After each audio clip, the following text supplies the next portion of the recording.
أعوذ بالله من الشيطان الرجيم. بسم الله الرحمن الرحیم. پیغمبر خدا گفتن روز قیامت خداوند با 4 نفر 4 گروه را متهم می سازد.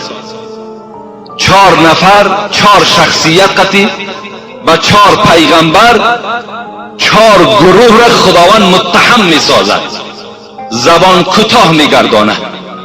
علی الاغنیا بسلیمان علیه السلام، بایها را راست میکند، بایهایی که در دنیا نماز نخواندند و دولت و سهولتشان سبب شد و اونها را نگذاشت که اونها نماز خدا را بخوانند، اینها را راست میکرد. از خداوند میپرسید است چرا نماز نخواندی؟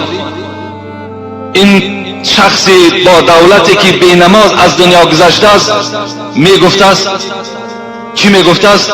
میگفت است پروردگارا ملکی زیاد داشتم، دولتی زیاد داشتم، بی نهایت دولتم هیچ حد و کنار نداشت، از این خاطر به حساب امونها وابسته بودم، با دوادر امونها وابسته بودم، نماز نخواندم. پروردگار حضرت سلیمان میخیزاند، میگوید ای شخصیت، ای کور، ای ابله، تو مثل حضرت سلیمان مال داشتی؟ حضرت سلیمان چنان مال داشت که اگر تمام طبقه های همین زمین اگر می خرید تا حال پول او رسنده بود، لیکن بازم این در ذکر خدا بود، در یاد خدا بود که این آدمی با دولت چی می شد است؟ متهم می شد است، زبان کوتاه می شد است. و علی العبید بیوسف علیه السلام، بنده ها، کسانی که خدمتگار آدم های با دولت هستند، غلام ها خیزانده می شوند چرا نماز نخواندی؟ میگوید از پروردگارا من غلام بودم، من به خودم سرور و مولا داشتم، من وقت نیافتم که عبادت کنم. حضرت یوسف پروردگار نزد این غلام حاضر میکند، میگوید یوسف هم غلام بود، در دست عبدالعزیز، در دست زلیخا این غلام بود، لیکن عبادت خدا را ترک نمی کرد. این بانه شما برای شما دستگیر نمی شود. و علی المرضى بایوب علیه السلام، آدمانی که در حالت بیماری نماز نمی خوانند بی نهایت زیاد است. اینها را وقتی خداوند زنده میگرداند و میپرسد چرا نماز نخواندی؟ میگوید پروردگارا من بیمار بودم، من بیمار بودم، من نتوانستم، از جای خود خیسته نمیتوانستم، پام کار نمیکرد، دستم کار نمیکرد،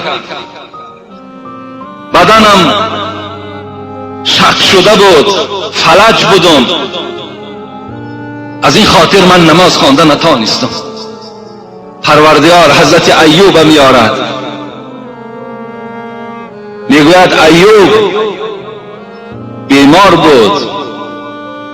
راویای کتاب میگویند حضرت ایوب 18 سال بالای ریگ خواب بود، 18 سال بیمار بودند، از جای خود خیسته نمیتونستند، لیکن بازم این دعا میکردم پروردگارا تمام بدن من اگر درمند باشد من راضی هستم بجز زبان من، خدایا زبان من را بسته نگردان تا که در یاد تو باشم. 18 سال بار آیلش گفته ایوب، گفت تو پیغمبر خدا هستی، دعای تو خدا میشنود، دعا نمیکنی که خدا به تو شفا دهد. حضرت ایوب گفتند ای زنک، گفتند چند سال راحت دیدم؟ گفتند 80 سال بالای راحت بودی. سال شد. گفت به خدا قسم، گفت من از پروردگار خود شرم دارم طلب شفا کنم تا زمانی که اگر 90 سال بیمار نشوم، تا اگر 80 سال بیمار به سوی خدا نشوم که راحتم و بیماریم برابر نشود، من از خداوند شرم دارم طلب شفا کنم. خداوند مریضها را میگوید شما مثل ایوب بیمار بودید. امروز اکثریت مردم ما در حالت بیماری نماز نمیخوانند.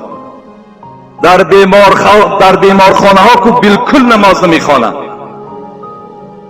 در بیمارخانه هم وظیفه همه ما و شما چی است؟ نماز فرض است. اگر چهره ما طرف قبله هم که نباشد، اگر روی ما اون طرف هم که باشد، اگر جایگاه خواب ما بی نماز باشد، اگر لباس بدن ما بی نماز هم که باشد، با اشاره باید نماز خوانیم در داخل بیمارخانه.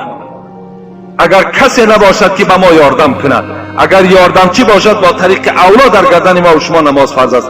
اگر در این خیل صورت صاحب مسلک میگوید، کسی گوید که در این خیل حالت در گردن من نماز فرض نیست، وی کافر میشود میگوید، زیرا حکم خدا را چیکار کرده است و انکار کرده ایستاده است. با آدم های بیمار خداوند روز قیامت حضرت ایوب دلیل میکرده است که چرا نماز نخواندی؟ ایوب که بیمار بود نماز میخواند. و علی الفقراء به عیسی علیه السلام. لیکن آدمای فقیر، آدمایی که فقیر بودند، آدمایی که کم بغل بودند در دنیا، اینها وقتی که خیزانده میشوند و از اینها پرسیده میشود، اینها میگویند که ما پروردگارا گرسنه بودیم، فقیر بودیم، نادار بودیم، از سحر تا بیگاه در دکان نشستیم که یک سوم برای زندگی پیدا کنیم. خداوند حضرت عیسی را می آورده است، می گفته است حضرت عیسی چنان فقر داشتند، چنان کم بغلی بودند که از دنیا گذشتگی در هیچ اشیای زندگی از پسش میراث نماند. حتی یک کاسه از خاندان حضرت عیسی میراث نماند، هیچ چیز در زندگی نداشت. خداوند میگوید عیسی اینقدر فقیر بود، اینقدر نادار بود، لیکن نمازش میخواند. فقیرها را در اونجا با حضرت عیسی متهم میسازند.